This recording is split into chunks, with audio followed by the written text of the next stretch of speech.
আজকে আমার বিয়ে। আমি পৃথা। বাসর ঘরে বসে আছি। বিছানায় একটা 2 বছরের বাচ্চা শুয়ে আছে। বাচ্চাটা আমার স্বামীর প্রথম স্ত্রীর সন্তান। বাচ্চাটার নাম আয়ান ইসলাম। তার স্ত্রী সন্তান জন্মের পরেই চলে গেছে। সে নাকি অন্য কাউকে ভালোবাসে। অমর স্বামী আকাশ রহমান, পেশায় ইঞ্জিনিয়ার, দেখতেও সুন্দর। প্রথম ওয়াইফ চলে যাওয়ায় সে অনেক ভেঙে পড়েছিল। দ্বিতীয় বিয়ে করতে চায়নি, কিন্তু ছেলের জন্য করতে হলো।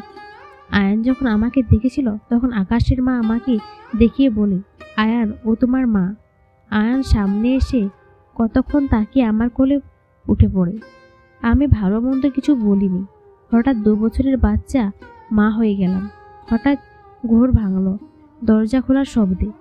আকাশ রুমে আসে। আমি ভাবতে থাকি আজকে বাসর রাতেও এই বাচ্চাটা আমাদের সাথে থাকবে।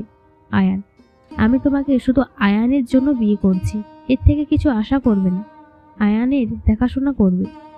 ওর কথা শুনে খুব কান্না পায়, কারণ কোনো মেয়ে বাসর রাতে এইসব সহ্য করতে পারবে না। কিছু বলিনি, চুপ করেছিলাম। মনে মনে বলি, তোমাকে একদিন করেই ছাড়বো।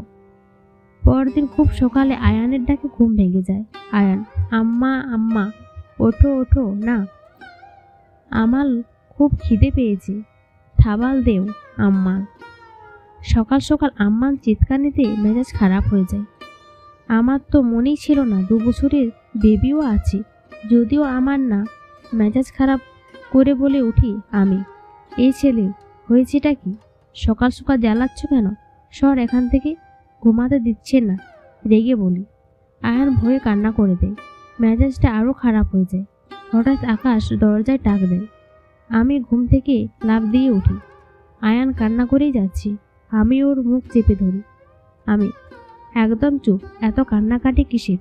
কানবি না, দিচ্ছি তো খাবার। বাবার সামনে একটুও কানবি না, দাঁড়াও, একটা চকলেট দিচ্ছি। ওকে একটা চকলেট দিলাম। ওর কান্না থামিয়ে হেসে দিল। আমি স্বাভাবিক হয়ে হেসে দরজা খুললাম। আকাশ, আয়ান কান্না করছিল কেন? চোখ কুচকে। আমি কি করব বুঝতে পারছিলাম না। আমি, ও চকলেট খাবে।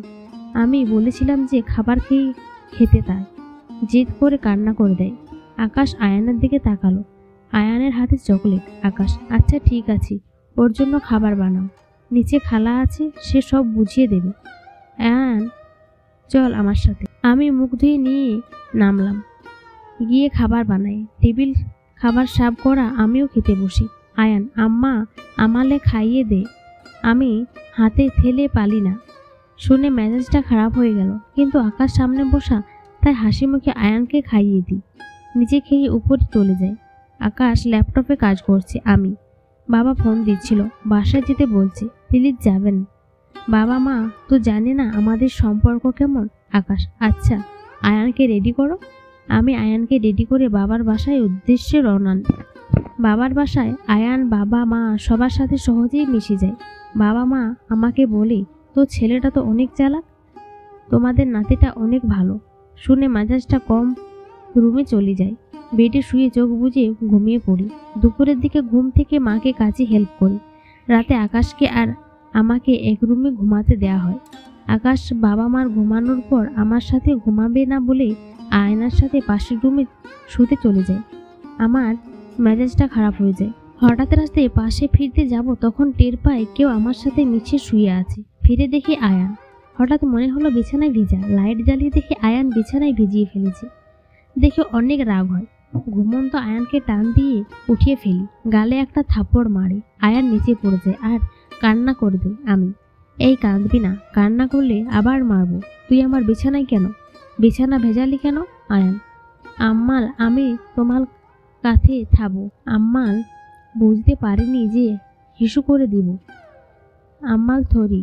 আয়ান আমাকে জড়িয়ে ধরে একে এক ধাক্কা দিই। আম্মু, এই সর, তোর গা ভিজা, ধরবি না আমায়। যা গোসল করে ড্রেস চেঞ্জ করে আয়। আয়ান, আম্মাল আমি তো পালি না একা, তুমি কলিয়ে দাও। আমি, না পারলে বা পারবি, আমি ঘুমাবো। আমি বালিশ নিয়ে সোফায় শুয়ে পড়ি। লাইট অফ করি। আয়ান চিৎকার দেয়, আম্মাল আমার ভয় করলি। আম্মাল, গল্পটি কেমন হয়েছে অবশ্যই কমেন্ট করে জানাবেন।